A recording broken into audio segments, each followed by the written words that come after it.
Hello everybody. So I recently was just browsing YouTube and I had stumbled across some videos of people with SM7Bs and GoXlrs and stuff. And one of the videos I had seen was Jay's 2 cents video. And I just had the idea, hey, what if I make a tutorial or like a kind of a guide on an SM7B and a GoXlr? So for me, I kind of have a fairly simple setup with my GoXlr. So as you can see here, there's nothing really too special. It's Equalizer, Compressor, De-esser, and stuff like that. So these are the settings that I have found to be good for me. And also, if you have updated your software, there's mic profiles. So if I wanted to create a new profile. All right, so let's turn off the noise gate, turn off the compressor. So now there is no compression on the microphone, and if you notice, it's probably a little bit quieter. So I'm gonna boost it in post a little bit. So the equalizer is still there. So let's turn that off. Okay. So kind of what I've done, and this is the stock settings, the stock sound for the SM7B with my voice. So here's the very thing that I've found to be very irritating about other tutorials online is the initial gain, okay? So in the mic setup tab here, this little guy, now as you notice, my voice just got way quieter. I'll boost it up a little bit, it's okay. But as you notice, when I'm speaking, I'm in the low area, okay? And right now I'm about, I'd say about 4 or 5 inches away from the microphone. I know some of you are going to say, hey, you need to get closer to the microphone to get at that sound. That is true to a point, and if you want to have it off axis and so you're not like right on top of the microphone all the time, then you're going to have it like this a little bit, which is something I like. Now, in the mic gain setting, normally for an SM7B, you'd want it to be up at about 60. So it's at 60 decibels of gain. And I'm hitting in the -20 to -10 decibel range. That is about how much maximum gain you would need for an SM7B, but with the GoXlr, the compressor does not completely compress everything. So when I get on the microphone, I will dim this down in post. When I get on the microphone, it peaks. Hear that? When I turn the compression down over here, as you notice, it did get quieter. So let's bring it up to like 15. It did get a little quieter, but it still peaks. Hear that? So here's the key thing about the gain. You want to turn it down, from my experience. Now you can do whatever you want. From my experience, you want to turn it down to where your gate or your threshold for your gate sits at around -50 to -55-ish, around that area. So you have a little bit of wiggle room to work with, but not to -58, which is the lowest you can go. So I have mine set down to -48, and then I have the gate at about -53, -54, and then I do the equalizer settings and the compression. So now I'm going to turn on the compressor, which I have at about down to here and about up to here. So, okay. So now you can hear that my voice is more even. And when I get on top of the microphone, it doesn't peak, because for some reason with the GoXlr, it doesn't completely compress to where it won't peak at all. So that's something you really have to pay attention to, because when you get really loud, you don't want that. And so normally I'm not a super loud person, but it's always good to have that headroom, because in those rare occasions that you get really loud or something like that, you have all the headroom you need so you do not peak. So you want actually the most of the gain to bring up your levels up to a good amount of volume. You want to use the makeup gain. You want to use this little thing down here to bring it up. Now, I know some people are like, oh, you shouldn't use a whole lot of makeup gain. That is not true for the GoXlr, because if you don't use enough there and you try and do it with the original gain, you're going to peak when you get loud. So turn up the makeup gain. It's clean. Like, you can turn it up way louder. So like I'm getting pretty loud now, but keep it until you can be in the yellow in OBS or be a good volume in general. Okay, now I'm going to go back to my original profile. Let's save this.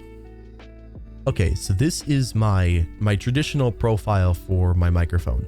So I do have some crispiness in the high end because with this microphone, it's fairly dark most of the time.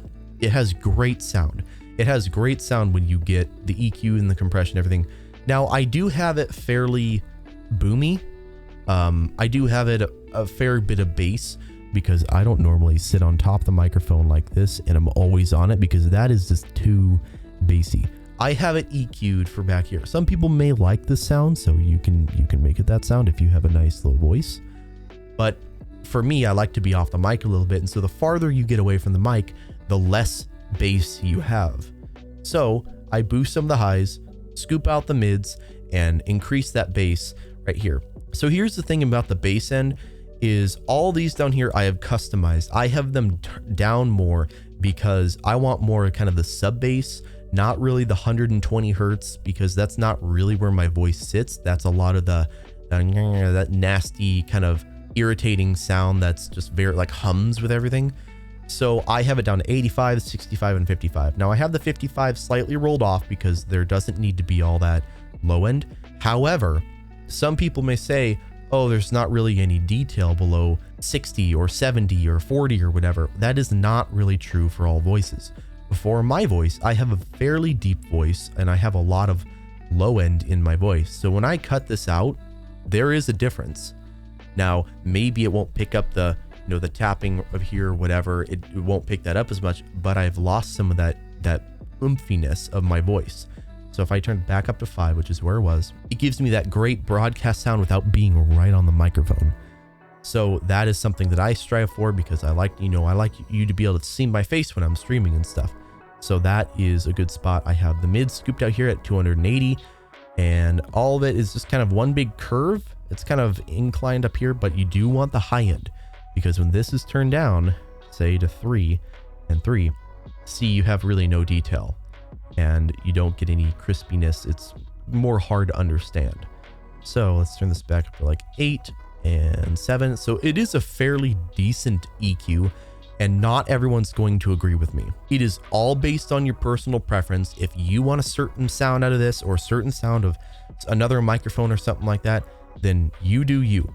This is just kind of a basic overview of my settings for the SM7B because this is what seems to work for me. Now I am always adjusting. If I listen to a stream and I find an issue, I almost always go and fix it.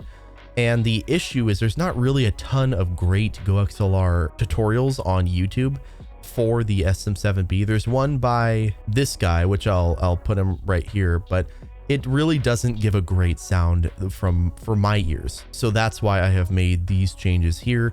Now here's a big one. The compressor is a pretty big part of all this. So that's the other thing. You notice my P's and stuff. If I speak right in this, the P's and T's and B's and all that stuff definitely puts a big amount of plosives right into the microphone. You can put the bigger pop filter on here. Okay, you can put that. But what I find is best, and it does affect the sound a little bit, is to put it off axis. So when you go, there's no plosives. Now that little bit of bass that you hear is actually just my mouth making that sound, but that's a big difference. So you don't really need to have this right in front of you. Now there is a little bit of a difference. So see, those plosives are still there. And just when I'm talking, it is very noticeable. So that's why I have it over here like this. So it's a little bit off axis. It's kind of out of the way of my face and stuff. And it doesn't get those P's and B's and T's and stuff. So with the compressor, I have it at a 5.6 to 1 because I don't like it to be kind of gradually compressed. I like it more to just hit a ceiling because I want to get more of that natural sound. So when I'm talking more quietly, it is not very compressed. But when I talk louder, it does get pretty compressed. And so you really don't want to go into the red area of OBS. Just a little bit is okay. So you want to be from the top of green to the top of yellow. A little bit in the red is okay. But if you're peaking at all, you've got to turn the compressor down or also turn down your input gain for the microphone. So I have my threshold at -20, my makeup gain put at 12, because remember what I had said is you don't want to have a bunch of your gain in the beginning. It's better to have it at the end so you don't peak. So when you get on the microphone, it does not have any sort of buzzing or anything like that. Because one of the things I had noticed with my voice is when I got on the microphone and like, ooh, or made a very low sound, it would kind of buzz.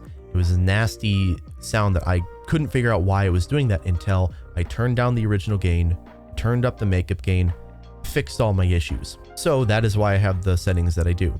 Threshold -20, ratio 5.6 to 1, attack at 2 milliseconds, because you don't want to put this at this, which is super, super low. Now, if you notice, hear how it's making that sound, that kind of nasty sound that it's causing.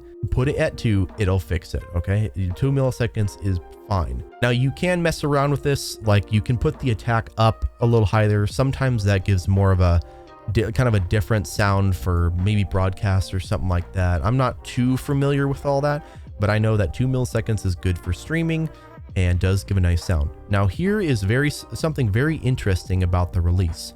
So I'm going to turn this up to about, let's say 230 milliseconds. Now, if you notice when I'm talking, you don't hear a lot of that S's and T's and stuff like that, because my vowels are compressing and the S's and the T's and stuff are not being compressed, but it takes so long for the compressor to release that it doesn't capture those. And this is something I found out a little bit down the line of using the GoXlr. Turn this down like below 100, maybe even below 85. I have mine turned down to 35 because I want to get more clarity. So when I'm talking, you can hear those T's, you can hear those S's and stuff like that. Now the de-esser will take care of a lot of the harshness of it. And you don't want to turn this up a whole lot, because you turn this up too much and it loses dialogue and loses that kind of nice crispy sound that gives you detail in your voice. So I have it at about 45, and being the release at 35, it does help a lot with clarity. Now, one of the things you may want to consider is if you have it very compressed, if you have the compression turned up a lot, you don't want to have your release super low, because this is what it'll sound like. See how the compression is a lot, right? And if we have this up at 230, it doesn't really sound that bad, right? But if we turn this down, say 25, listen, right? Like that, you hear that little bit of background noise because the compression. Oh yeah, you can start hearing my echo. Hear that? It's because this room is not really treated. So I'm going to turn this back down. There we go. And this is my normal settings. This seems to work good for me. Like I said, do what you want. I would just use this as a good baseline with the compression and the original gain. The EQ is like infinitely configurable. You can pretty much do whatever you want with it. The de-esser, play around with. You turn it down and see that is very, very harsh. So I have it turned up a little bit, but not too much. And the equalization and all that stuff is so configurable. The only thing, and this is like my main focus of this video, is watch your initial gain. Now, if you notice someone like George Not Found, Sapnap and stuff like that, I believe they do have a GoXlr, and I'm pretty sure they also have an SM7B, but they have the initial gain, which is this. They have it turned up so high to get it into the good area, because this is not really a great representation of what it should be at. They have it up there so high that when they yell, it's super, super bad and sounds kind of like garbage when they yell. So if I were to ever talk with them, I would say, turn the original gain down, turn the makeup gain up to get it back up to where you want it, because the makeup gain will not really make you peak. Now it will, if you have your threshold turned down and it all the way up, it will peak, but you would never set it to that. So that's kind of besides the point. Now, I hope that helped anyone who was trying to figure out some issues with their GoXlr. I hope that assisted in any issues that you guys are having with your GoXlr. I know it's not a huge thing that everyone has, but the few people that do have it may be having issues with it. I hope this helped. And if you can go ahead and leave a like on the video, subscribe for more, and ring that bell to get notified for future uploads, and comment down below what your favorite part of the video was. If you had any complaints or anything you didn't like, let me know. I do look at the comments and stuff like that, and so giving me feedback, if there's something I missed or something that you think I did wrong or whatever it is, I do look at those. That would be greatly appreciated. So anyways, thank you for watching, and I will see you later. Bye-bye.